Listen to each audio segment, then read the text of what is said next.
My name is Nora Colby. I am 30 years old. I am standing outside Marchetti's on 4th Avenue in Seattle, my diploma tube still cool from the air conditioning inside the auditorium, watching my reflection in the restaurant's brass door handle instead of walking through it. It is 7:52 on a Friday evening in June, and somewhere behind that glass is a table my parents reserved 3 weeks ago, the kind of reservation you make when you're proud of someone or when you want witnesses. I didn't know yet which one it was. I found out 9 minutes later.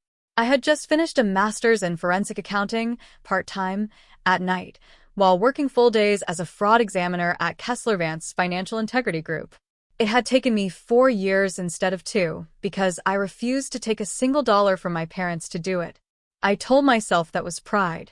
I understand now it was instinct. Some part of me had been keeping a ledger of my own long before I learned to keep one professionally. I pushed open the door. My father, Dennis, stood to hug me the way he always did in public. Firm, brief, a hand on my shoulder like he was steadying a package. My mother, Sandra, kissed the air beside my cheek and said, "There she is, Dr. Colby." I wasn't a doctor. She knew that. She said it anyway, the way you hand someone a gift you already know doesn't fit. We sat. Sandra ordered a bottle of wine I wasn't going to be allowed to help pay for and would later understand I'd paid for in full, in a currency that had nothing to do with money. 3 tables away, near the window, a man in a charcoal suit was finishing his own dinner alone, reading something on his phone.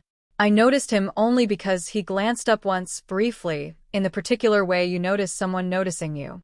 Then I looked back at my parents and forgot he existed. I would not forget him again after tonight. I need to tell you about the 26 years before that table, because the dinner itself only makes sense if you understand the shape of the silence that came before it. I was adopted at 4 years old. I knew that. It was never hidden from me. Sandra and Dennis were, in fact, almost performatively open about it, the way people are open about things they intend to use later. "We chose you," Sandra used to say, at birthday parties, in front of relatives, like it was a compliment instead of a scoreboard. I didn't understand until much later that being chosen and being wanted are not always the same transaction. There was a specific quality to how I was raised, not cruelty, not in the ways you'd recognize from a movie. It was quieter than that. It was the way Sandra introduced me to her friends as our daughter. Well, we adopted her with a small pause before her, like the word needed a disclaimer.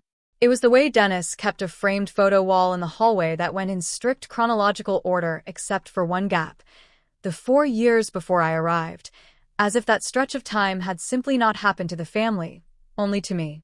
There was my younger cousin Amber, Sandra's sister's daughter, who wasn't adopted, who got to be family, without the qualifier. When Amber got engaged at 26, Sandra cried at the dinner table. When I finished my undergraduate degree at 22, Sandra said, "Well, that's one thing off the list," and asked if anyone wanted more bread. I want to be precise about something because precision is the only thing I've ever been good enough at to trust completely. I was not beaten. I was not starved. I was clothed and schooled and taken to dentist appointments on schedule. If you had audited my childhood the way I audit financial statements for a living, you would have found no single transaction that constituted abuse. You would have found, instead, a pattern, hundreds of small entries, each one defensible alone, that added up over 2 decades to a number with a very specific meaning, conditional. That was the 14th time in 3 years I had heard Sandra describe me to someone new as the one we took in, rather than our daughter. And, by then, I had stopped counting out loud. I kept the count somewhere else. My father Dennis was never cruel to my face. He was worse, in a way. He was absent in the specific manner of a man who has decided a subject is closed. When I was 16 and asked him, once, why there were no baby pictures of me before age 4, he said, "There's no point looking backward, Nora," and turned the television up 2 notches. I never asked again. I filed it instead. The way you file a discrepancy, you don't yet have the authority to investigate. I built my entire adult life, brick by brick, around the assumption that I would need to be entirely self-sufficient, because somewhere underneath the "we chose you" speeches was a door that had never fully closed behind me. I didn't resent that at the time. I thought it was simply how families worked, that love came itemized and you pay down the balance through performance. So I performed. Honor roll. Then a scholarship. Then a job at 19 while I finished undergrad, so I would never have to ask Dennis and Sandra for anything they could later bring up over dinner. By the time I was 25, I had a title and a 401k and an apartment I paid for myself, and Sandra had started introducing me, when she remembered, as our very independent daughter. Independent being, I now understand, another word she used with a small disclaiming pause. I never once, in 26 years, asked them what happened to my biological parents. I told myself I wasn't curious. That was a lie I could afford to believe only because I had never been given a reason to test it. By the time I turned 26, I had been promoted twice at Kessler-Vance, and I had started specializing in something most people in my field avoided: estate and trust fraud. Forged signatures on wills. Beneficiaries quietly removed and reinserted. Powers of attorney used 2 days before a diagnosis and never mentioned again. I was good at it, good in the specific, unglamorous way that comes from noticing what other people assume isn't worth noticing. I never talked about my work at family dinners, because Sandra had made it clear, early and often, that finance wasn't really her thing, and Dennis preferred to talk about his own accounts. He managed commercial real estate holdings for a regional group. 3 buildings in Belltown, 1 in Georgetown, and he liked to be the only person at the table discussing money. So I let him. I nodded. I asked about vacancy rates. I never mentioned the 6-figure fraud case I'd closed that quarter that made the front page of a trade publication nobody in my family subscribed to. What none of them knew, what I had never once volunteered, because it had genuinely never occurred to me it would matter, was that 18 months earlier, Kessler-Vance had been retained by a probate attorney's office to review an estate dispute involving a trust with an irregular beneficiary history. I wasn't the lead on the file. I was one of 3 analysts asked to trace a set of records back 30 years, because the firm needed someone with patience for old paper. I spent 4 months in county archives and digitized probate filings that most people had forgotten existed. I found, buried in a sealed adoption record cross-referenced against a trust amendment from 26 years earlier, a name I didn't recognize attached to a case number I did. It was mine, not the case I'd been assigned. My own adoption file, filed under a court seal that should have kept it invisible to a standard search, surfaced only because the trust amendment had cited it by docket number as a condition of a beneficiary clause. I am a forensic accountant. I know what a coincidence looks like on paper, and I know what a deliberate structure looks like. This was a structure. I didn't tell anyone. Not my supervisor, not a friend, not Sandra, not Dennis. I requested the unsealed portions of the record through proper legal channels, quietly over the following year, the same way I would trace any irregularity, patiently without tipping my hand, building a file before I ever asked a single question out loud. It is, I would later realize, the exact professional instinct that lame-bee people like me spend our whole lives building without knowing why. You don't confront a pattern until you can prove it. You gather first. You speak once. By the spring before my graduation, I had a name. Franklin Drummond. Founder and majority owner of Drummond Maritime Logistics, a mid-sized shipping and freight company headquartered in Seattle with a satellite office in Portland. According to the unsealed record, he had been named, at the time of my birth, in a paternity acknowledgement that was later voided through a private adoption arrangement, one that included, buried in a trust rider nobody had thought to revisit in 26 years, a reversionary clause.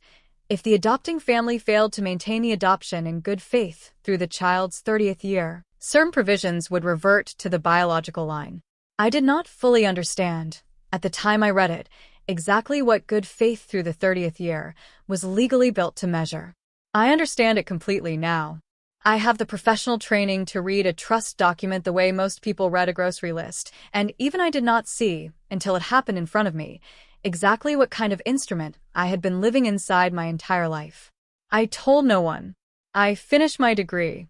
I RSVP'd yes to dinner at Marchetti's.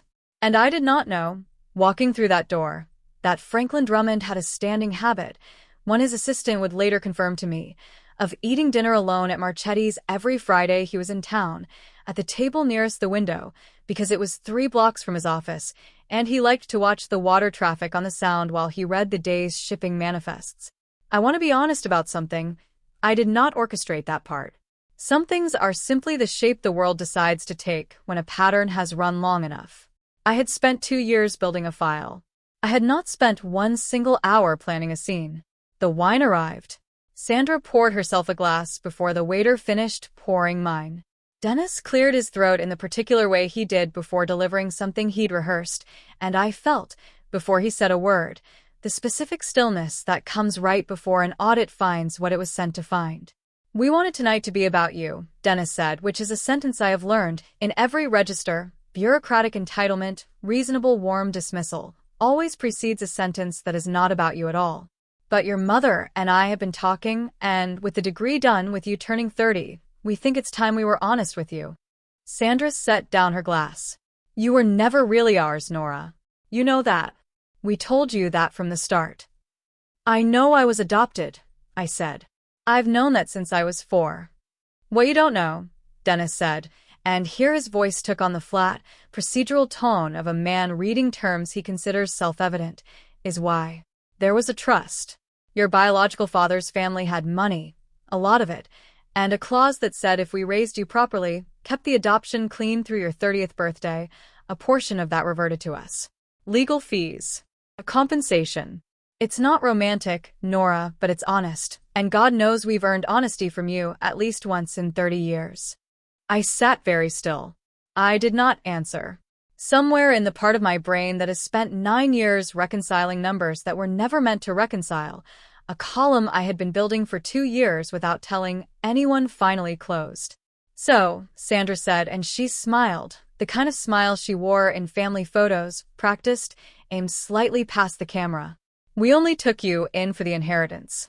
Now that you've turned 30 and finished your degree, there's nothing left on the table. You're not useful to us anymore, sweetheart. There's no cruelty in saying that. It's just accounting." I did not answer. I reached for my water glass instead. "I've already filed the paperwork," Sandra continued, folding her napkin with the same brisk efficiency she used for everything. She wanted to look tidy. "Power of attorney is revoked as of this morning. You're out of the will, out of the trust, off the health directive, everything. My attorney said it could all be processed within the week, since there was never a formal adoption finalization filed on the state side, only the private arrangement. Legally, we were never obligated to any of it past the trust term. We want to tell you in person. We thought you deserved that much." "It's not personal," Dennis added, and reached for the bread basket like the conversation had reached its natural end. "You've always been smart enough to understand numbers, Nora. I'd have thought you'd appreciate the honesty." I did understand numbers. That was, in fact, the single greatest miscalculation either of them had made in 30 years. I set down my water glass. I did not raise my voice. I said, "Okay." Sandra looked faintly disappointed, the way people do when the reaction they've rehearsed for doesn't land the way they scripted it. "That's it? Okay." "I heard you," I said. "I'd like to order dessert." What neither of them knew, what I had never once told them, in 2 years of quiet archive requests and unsealed filings and one very patient conversation with a probate attorney 6 weeks earlier, was that I had already read the reversion clause. They thought they were the only ones who understood. I knew, sitting there with my water glass sweating faint rings onto the white tablecloth, exactly what Sandra's filing that morning had actually triggered. She had not simply cut me out of a family trust.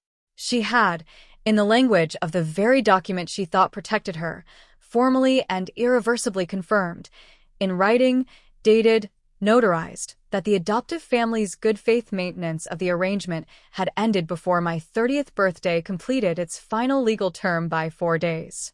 I had spent 2 years tracing a pattern I did not yet understand the mechanism of. Sandra had just, in one act of casual cruelty over bread and wine, pulled the exact lever that activated it. I did not tell her that. I ordered the tiramisu. I want to explain what preparation looked like for me because it did not look like a confrontation. Lane by lane, hour by hour, that is not how people like me act, and I have come to understand that our restraint is not the absence of a plan. It is the plan. 18 months earlier, once I'd located Franklin Drummond's name in the unsealed record, I had done what I do professionally. I built a file, and then I let it sit, verified, patient, until circumstances made it relevant rather than merely true. I retained my own attorney, separate from work, using Saving Sandra, and Dennis never knew existed because I had never once discussed my finances with them past the minimum small talk required to avoid suspicion. I confirmed the reversion clause's language with a second, independent probate specialist because I do not act on a single source, ever, in any file, personal or professional.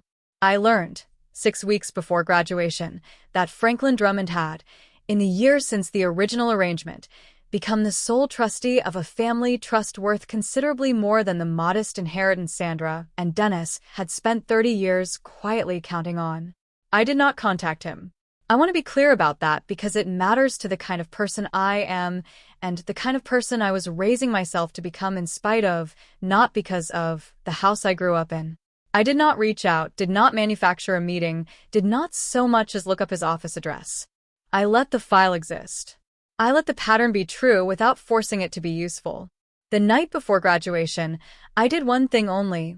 I emailed my attorney a single line confirming that if Sandra formally revoked the adoption's good faith provisions before my birthday completed, as her attorney had apparently now put in writing, I wanted to be notified the moment any reversionary paperwork on the biological side was triggered as a result. That was all. I was not hoping for anything. I was, the way I always am, simply keeping the ledger open in case a number ever needed to move. I carried my mother's cheap department store pen in my jacket pocket that night. Not Franklin Drummond's, not anything symbolic of a father I'd never met.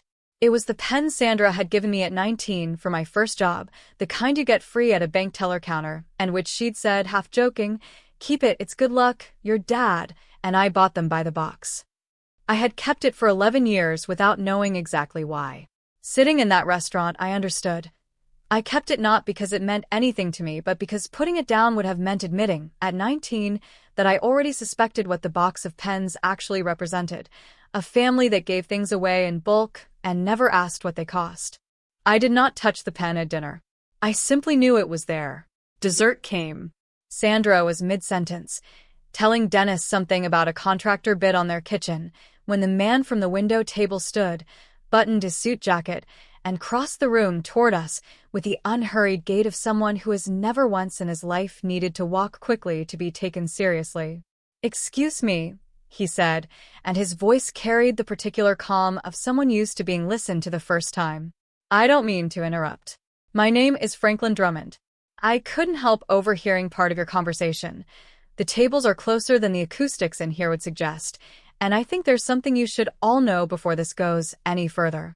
Sandra's smile flickered and did not recover. "I received a call from my attorney 40 minutes ago," Franklin said, and he was not looking at Sandra or Dennis. He was looking at me, in a way I would spend the rest of the night trying to describe to myself and never quite finish. A reversion clause on a trust I've administered for 26 years was triggered this morning by a filing made by a Nora Colby. The clause names a beneficiary I have not seen a photograph of since she was 4 years old. He paused. "I believe that's you." Dennis's fork stopped halfway to his mouth. I'm sorry, who are you?" "I think you know exactly who I am," Franklin said, without heat, without theater, in the flat, unbothered register of a man reading a fact rather than delivering a blow. "I think you've known for 26 years that if you ever stopped raising her in good faith before she turned 30, the clause you were counting on would revert instead of paying out. Your attorney should have told you that. I'd guess she didn't read the full document. Most people don't." "That's not," Sandra started and stopped because there was nothing at the end of that sentence that wasn't going to make things worse. "I didn't come over here to embarrass anyone," Franklin said, and for the first time his gaze moved off me and settled, briefly, coolly, on Sandra. "I came over because I've spent 26 years honoring an agreement I made because I believed, because I was told, in writing by people I paid a great deal of money to trust, that this child would be raised as your own, fully, without condition, through adulthood. I've just learned, from your own mouth, 40 feet from where I was eating dinner, that this was never true." He turned back to me. "I'm sorry. I should have checked in sooner. I told myself it wasn't my place. I was wrong about that." I did not cry. I did not raise my voice. I set down my spoon. "I didn't know you existed until 18 months ago," I said. I've spent that time confirming what I was looking at before I ever said a word to anyone. I wasn't going to reach out to you tonight.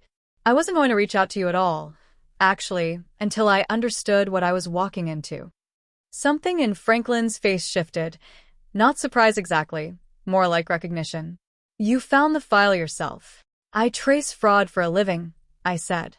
It's not the strangest document I've ever unsealed. It's just the first one that was about me. Sandra had gone very still, the particular stillness of someone recalculating a number they'd assumed was fixed. This doesn't change anything, she said, though her voice had lost its earlier crispness. We already filed. That's done. It's done, Franklin agreed. That's exactly the point. You filed the paperwork that ends her claim and confirms hers. My attorney read me the clause on the phone 40 minutes ago, word for word. You didn't just disown a daughter tonight, Mrs. Colby. You signed a document that transfers a significant portion of a family trust to her, effective this morning, because the condition attached to your side of the agreement has now formally lapsed. Dennis set his fork down entirely. How much, he said, and it was the first honest sentence either of them had spoken all evening. That's between me and my daughter, Franklin said, and I noticed, quietly, that he had not called me his daughter to be provocative. He'd said it the way you state a fact you've just confirmed and are still getting used to. If you'll excuse us. He didn't ask me to leave with him. He asked, instead, if he could sit, gesturing to the empty fourth chair at our table, the one that had been set for a family friend who'd canceled that morning, the one no one had bothered to clear. I looked at Sandra. I looked at Dennis. Neither of them said anything because there was, for the first time in 30 years, genuinely nothing left in their column to say. Yes, I said. You can sit. The three of us, Franklin, Sandra, Dennis, did not have a scene. There was no shouting, no thrown wine glass, no dramatic exit.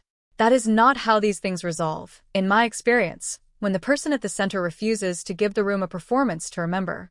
Sandra asked, twice, in a voice that had lost all its earlier crispness, whether any of this could be undone.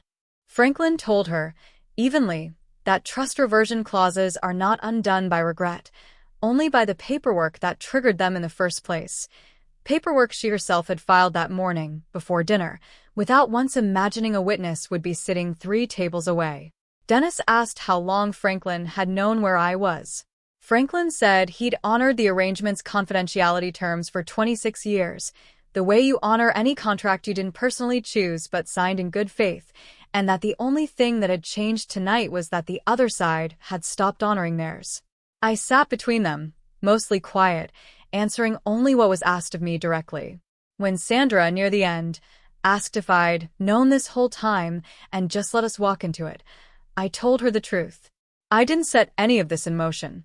I found a file 18 months ago, and I kept it because that's what you do with information you don't yet understand the shape of. You're the one who filed the paperwork tonight. I just happened to be sitting 3 tables from the person it named. They left before dessert was cleared. Dennis paid the bill on the card he'd used to order the wine, silently, the way you pay for something you no longer feel entitled to enjoy. Sandra did not hug me on the way out. She said, "We'll talk when things calm down," which is the kind of sentence people say when they mean the opposite and both parties know it. Franklin stayed. We talked for 2 hours, long after the restaurant had started stacking chairs around us.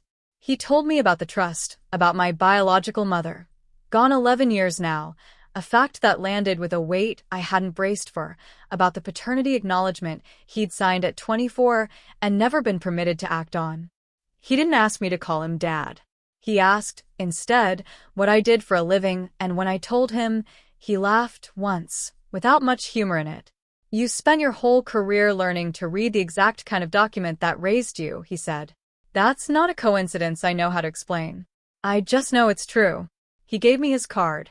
Not a check, not a promise, not a speech about making up for lost time. A card and a real number and the simple sentence, "Whenever you're ready." No condition attached. I've had enough of those for one family.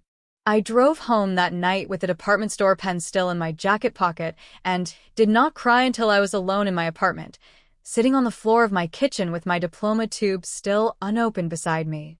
It was not a collapse. It was closer to relief, The specific, exhausted relief of finally being permitted to put down a ledger I'd been balancing since I was 4 years old, without anyone left in the room to argue the total. Sandra called 11 days later. I let it go to voicemail. She said she wanted to sit down and talk this through as a family, and I understood, listening to it twice, that she had not once used the word sorry. I have not called her back. I don't know yet if I will. I don't think that's a decision I owe anyone an explanation for, least of all the people who spent 30 years explaining, patiently, in every register they had, that I was owed nothing either. My colleague Priya, the closest thing I have to a sister, sat with me 2 nights later while I read through the full unsealed file for the first time, start to finish out loud, so it would stop feeling like something that happened to a case number, and start feeling like something that happened to me. When I got to the end, she said the only thing anyone has said to me since that night that I've carried with me every day after. They spent 30 years deciding what you were worth. It never once occurred to them you'd learn how to check their math. I want to tell you something, and I mean it plainly, not as a performance for the end of a story. Setting a limit is not an attack. When you finally stop absorbing the terms other people set for your own belonging, you are not being cruel to them. You are teaching them, for the first time in their lives, that love was never supposed to come itemized. You can love the family that raised you, I do, somewhere underneath all of this still, and refuse completely to keep collapsing back into the shape they needed you to be in order to feel comfortable. Love that requires you to stay smaller than you are was never really love. It was management. The people who choose to see you, who choose it before anything is proven, before there's an inheritance or a headline or a reason, are more your family than the ones who share your blood or your last name. Franklin Drummond and I share DNA. It's the 2 hours he spent at that table after everyone else had left, asking about my life instead of my usefulness, that actually made him family. Walking away from people who have decided you're a supporting character in their own story is not bitterness. It's the only rational conclusion a careful person eventually reaches. You cannot grow in a room that was built to keep you exactly the size they found convenient. And the silence on the other side of all this, the mornings now when no one is quietly totaling what I'm worth to them, that silence isn't empty. That's what peace actually sounds like. I didn't know that until I had it. Tell me honestly, if you had been sitting at that table and you heard the 2 people who raised you say, out loud over dessert, that you were never really theirs, would you have cried? Or would you have reached for your water glass instead, the way I did, and waited to see what the rest of the room already knew? Sandra Colby said she'd filed the paperwork because she thought it closed a door for good. She never imagined it would open one 3 tables away. The story you just heard was inspired by real experiences shared on public platforms including Reddit and other online communities. It has been thoughtfully adapted and reimagined for storytelling purposes. All characters, situations, names, and settings are fictional, altered, or generated using AI tools. Any resemblance to real individuals or events is entirely coincidental and unintentional. This story was created to deliver positive messages, emotional insight, and meaningful reflection, not to represent or defame any real person or situation.